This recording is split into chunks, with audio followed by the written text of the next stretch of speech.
ధ్యానానికి కొత్తగా వచ్చి అసలేం జేయాలో తెలియక, కానీ ధ్యానం చేస్తున్నాను ఊహతో బతికేస్తూ, నేను ధ్యానం చివర్లో నేను సరిగ్గా ధ్యానం చెయ్యట్లేకపోతున్నాను.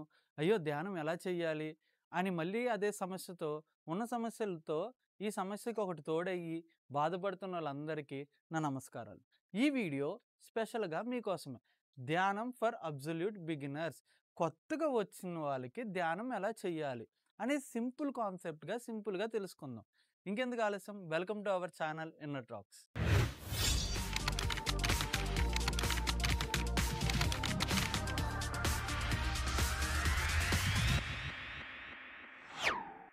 ధ్యానం మనకి క్లియర్ మైండ్ కోసం చేస్తాం. మనం ఏ పనైనా సరే ఇప్పుడు ఒక పని మనం చెయ్యాలి అనుకుంటే దాని పైన 100 ఆలోచనలొస్తాయి. ఈ ఆలోచన ఫ్లోని కంట్రోల్ చేయడానికి ముఖ్యంగా ఎవరి అవసరాల కోసం వాళ్ళు ధ్యానంలోకి అడిగేశారు. అవునా? కానీ మనం చేస్తోంది ఏంటి అంటే మనకి మనం తెలియకుండా ఆలోచనల ప్రవాహంలో వెళ్ళిపోతున్నాం. ఆలోచన ఫ్లోలో వెళ్ళిపోతున్నాం. ఇక్కడ సమస్య ఎక్కడొచ్చింది? ధ్యానంలో శ్వాసను మాత్రమే గమనించాల్సిన మనం, ఆలోచనలతో వెళ్ళిపోతంటే నాకు ధ్యానం కుదరదని చెప్పి మనల్ని మనమే తిట్టుకుంటున్నాం. అంటే ఆల్రెడీ ఉన్న సమస్యలకి మనకి మనం కొత్త సమస్య వేసుకుంటున్నాం. సో, నాకు ధ్యానం రావట్లేదని కుయ్యో, మొర్రో అని అరుచుకుంటూ, మళ్ళీ ఆడి మాటకో, వీడి మాటనో వింటూ, అదిగో వాడు శ్వాసను గట్టిగా తీసుకోమన్నాడు, ఇంట్లో ఉల్లిపాయ పెట్టమన్నారు, బురదలోకెళ్ళి డాన్స్ ఏయమన్నారని జెప్పి ఎవడికి నచ్చిన వాడి మాటలతో తంటే దాన్ని బట్టి మనం ఫాలో అయిపోతున్నాం. కానీ నిజంగా ధ్యానం మీ శ్వాసను గమనించడానికి చెయ్యాలి. మీరు ఇన్నర్ సెల్ఫ్‌ని మీ లోపల ఉన్న దాన్ని గమనించాలి. మీకు లోపల మీ ఆత్మ అనేది ఎంత నిజంగా ఉందో దాంతో మీరు ఏకమవ్వడానికి ధ్యానం చెయ్యాలి. తర్వాత ధ్యానం చేయాల్సిన బెనిఫిట్స్ అన్నీ మీకు చేస్తూ వెళ్ళిపోతది. సో, ముందుగా మనం ధ్యానంలో కూర్చునేటప్పుడు 2 కళ్ళను మూసుకొని, చేతులను ఓవర్‌లాప్ చేసుకొని, లెగ్స్‌ని క్రాస్ చేసుకొని, మనకి సహజంగా జరుగుతున్న ఈ శ్వాసను మాత్రమే గమనించాలి. ఇప్పుడు గమనించాలి అన్నప్పుడు శ్వాసను గట్టిగా తీసేసుకుంటూ, ఆ! బాగుంది అంటే కాదు. నేనేం చెప్పాను? సహజంగా జరుగుతున్న శ్వాసను మాత్రమే. ఇప్పుడు నేను మీతో మాట్లాడుతున్నా కూడా నా శ్వాస జరుగుతూ ఉంది. నేను సైలెంట్‌గా కూర్చొని, కళ్ళు మూసుకొని, ఫింగర్స్‌ని క్రాస్ చేసుకొని, లెగ్స్‌ని ఓవర్‌లాప్ చేసుకొని, నా ఈ సహజంగా జరిగే శ్వాసని నేను గమనించాలి.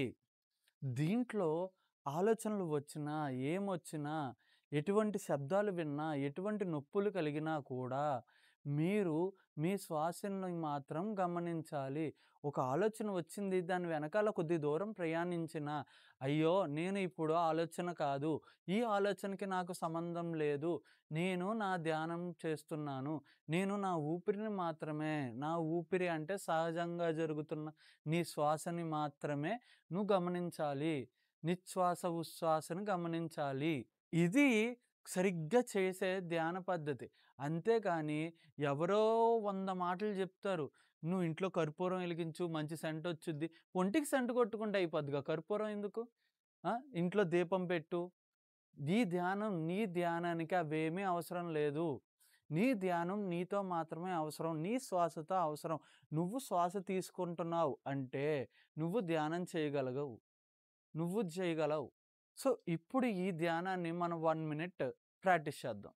అందరూ కళ్ళు మూసుకొని, ఫింగర్స్‌ని క్రాస్ చేసుకొని, లెగ్స్‌ని ఓవర్‌లాప్ చేసి, మీ శ్వాసని మీతో ఏకమయ్యి, మీ శ్వాసను మీరు గమనించుకుంటూ, ఎటువంటి ఆలోచనలు మీరు కావని తెలుసుకుంటూ, సహజంగా జరిగే మీ శ్వాసని మీరు గమనించండి.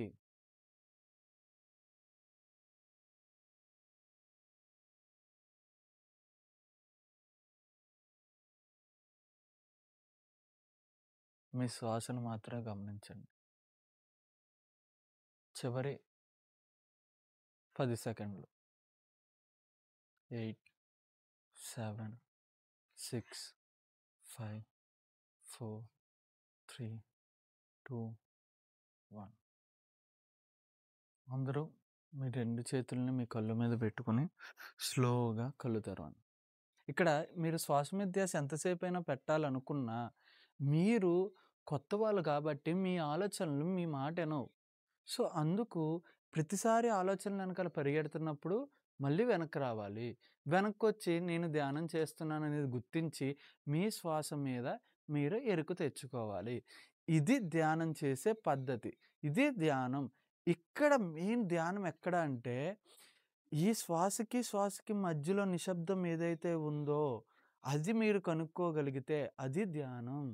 మీ శ్వాసను మీరు గమనించి, మీ శ్వాసతో ఒకటయ్యి, మీ ఆలోచనల శబ్దం తగ్గిపోయి, నిరంతరం జీరో స్టేట్‌లో ఉండడమే ధ్యానం. ఆ ధ్యానాన్ని ఇప్పుడు ఈ 1 మినిట్‌లో మహా అయితే 1 సెకండ్ ఒక మైన్యూట్ సెకండ్‌లో మీరు ఉండుండొచ్చు. ఇలా ఈ ధ్యాన పద్ధతిని మీరు పెంచుకుంటూ, పెంచుకుంటూ ఎళ్తే రోజుకి 3 గంటలు కనుక తప్పనిసరిగా చేయగలిగితే, ధ్యానం మీ ఒంటికి వంటబడితే, ఇతరులు చెప్పే కొబ్బరికాయ మాటలు మీరు మానేస్తే, మీరు హ్యాపీగా, మీరు సంపూర్ణంగా జీవించగలరు. ఈ ధ్యానం మీ జీవితంలో ఒక భాగం మీరు చేసుకోగలిగితే. సో, ఇటువంటి ధ్యాన అనుభవాన్ని ఇంకా మీరు తెలుసుకోవాలన్నా, ఇటువంటి మిస్టేక్స్‌ని మీకు ఇంకా క్లియర్ అండ్ క్లారిటీగా తెలుసుకోవాలనుకుంటే మన ఈ ఛానెల్‌ని సబ్స్క్రైబ్ చేయండి. అండ్ ఇంకో సోల్‌కి షేర్ చేయండి. అండ్ మీకు కూడా ఎటువంటి డౌట్స్ ఉన్నా కామెంట్ సెషన్‌లో తెలియజేయండి. మీ అడుగుల్లో నా అడుగులు వేసుకుంటూ మన ఈ మాటలే ఇన్నర్ టాక్స్. స్పిరిచ్యువల్‌గా, ఆధ్యాత్మికంగా అండ్ ఫిజికల్ లెవెల్‌లో కూడా మనం ఎలా జీవించాలి? సమస్యలు ఎక్కడి నుంచి వస్తున్నాయి? ఎందుకొస్తున్నాయి? ఎలా వస్తున్నాయి?